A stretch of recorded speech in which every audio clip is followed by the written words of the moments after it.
Ces dernières heures, le balai d'ambulance a amené des dizaines de blessés supplémentaires à l'hôpital Al-Aqsa. Dépassés, les médecins prennent en charge les cas les plus graves dans des conditions précaires. Résultat d'une nouvelle offensive israélienne dans le centre de la bande de Gaza, ainsi que sur des villes du sud de l'enclave. Dans ce quartier, pris pour cible la nuit dernière, les enfants jouent désormais dans les ruines d'une mosquée.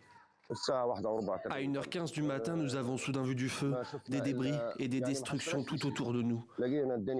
C'est un quartier paisible où vivent surtout des enfants. Il y a environ 45 ou 50 enfants ici.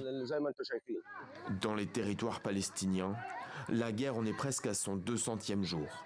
Et les frappes, toujours plus nombreuses, sont la seule réponse apportée par le Premier ministre israélien face à la pression des familles d'otages retenues dans la bande de Gaza pour obtenir leur libération.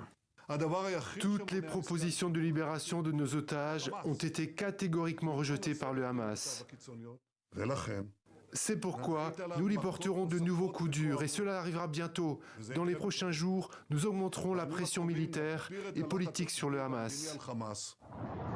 Benyamin Netanyahou n'a toutefois pas parlé d'un raid à Rafah depuis que les membres du G7 ont exprimé vendredi leur opposition à une opération d'ampleur dans cette ville du sud de l'enclave où s'entassent 1,5 million de réfugiés.